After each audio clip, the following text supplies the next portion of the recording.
साथियों नमस्कार। आज की वीडियो का मुख्य विषय है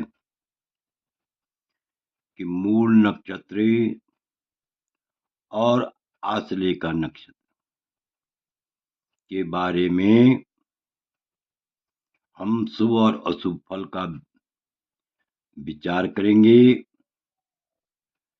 कि मूल नक्षत्र में यदि किसी जातक का जन्म होता है, बालक या बालिका का जन्म होता है, तो कौन से चरण मूल नक्षत्र की शुभ होते हैं तथा कौन से चरण अशुभ होते हैं।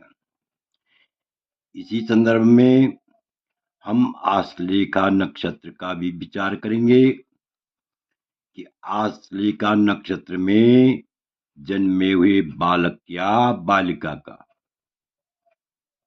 कौन सा चरण शुभ होता है तथा कौन कौन से चरण अशुभ होते हैं।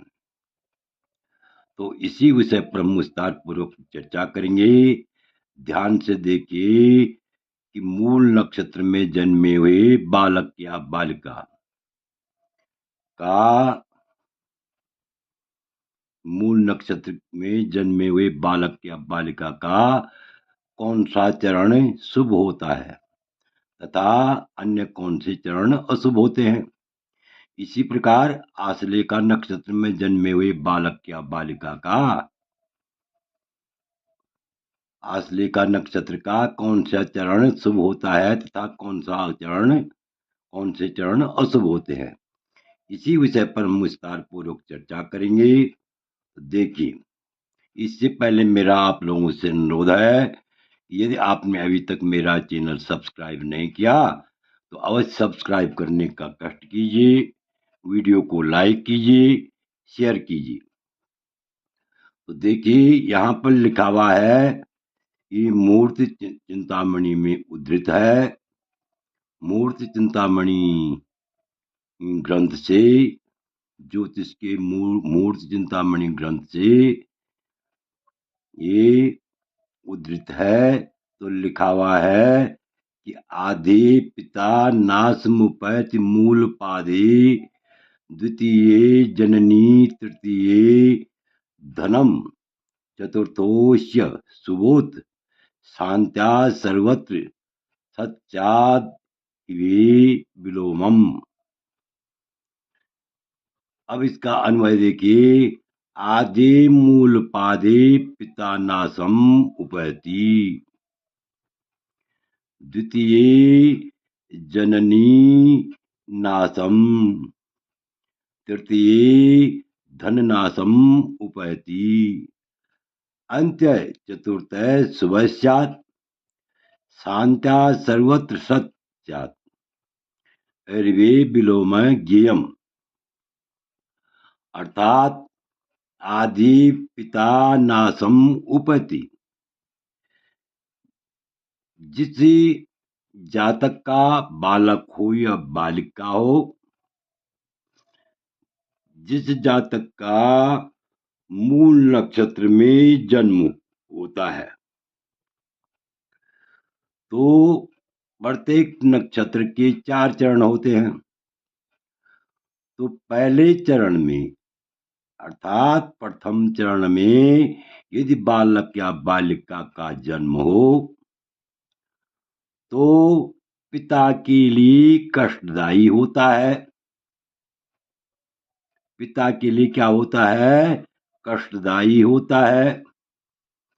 मूल नक्षत्र का यानी आदि यानी प्रथम चरण में यदि किसी बालक या बालिका का जन्म हो तो पिता के लिए पिता नासम उपैति, पिता के लिए अत्यंत कष्टकारी होता है।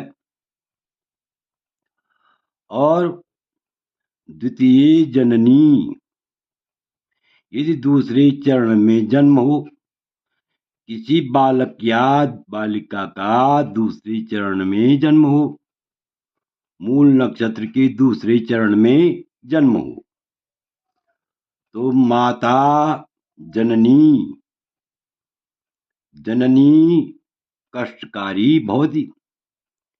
जननी के लिए कष्टकारी होता है, माँ के लिए जो है कष्टकारी होता है।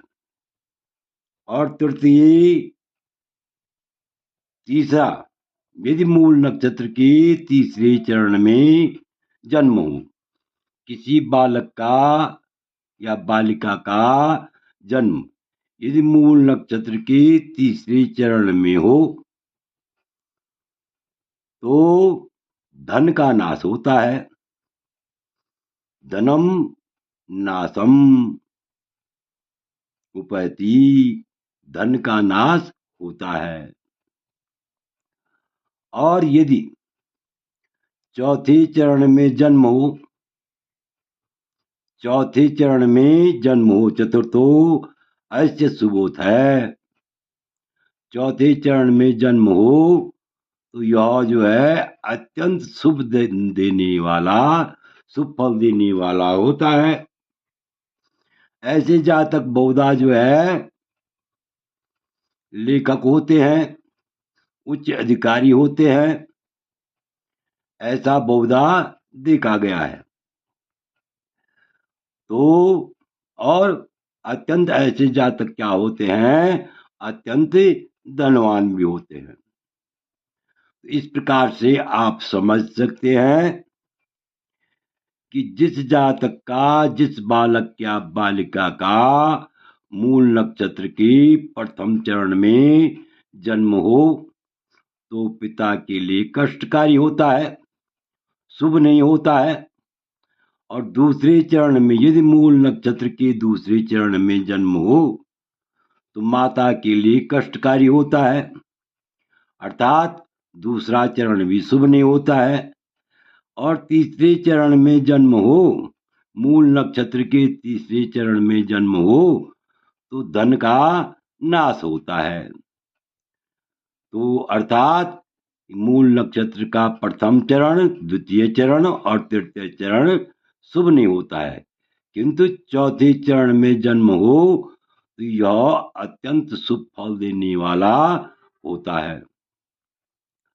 अब देखिए आश्लेषा नक्षत्र के बारे में क्या बताया गया है कि यानी विलोमम, विलोम मतलब इसका उल्टा बताया गया है। आश्लेषा के प्रथम चरण में क्या होता है, शुभ होता है।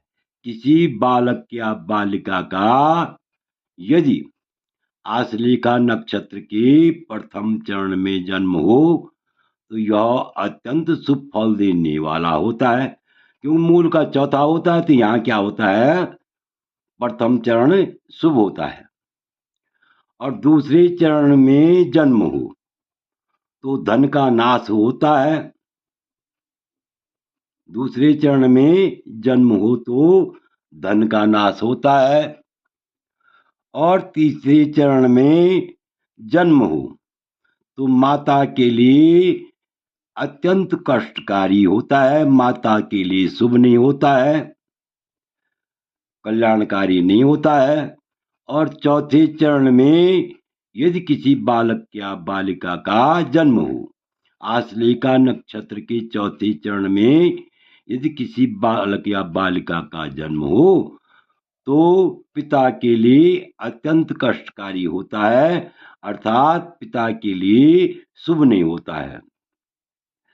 अब इसमें आगे लिखा हुआ है नक्षत्रों के दोष निवृत्ति के लिए शांति करने पर शुभ होता है।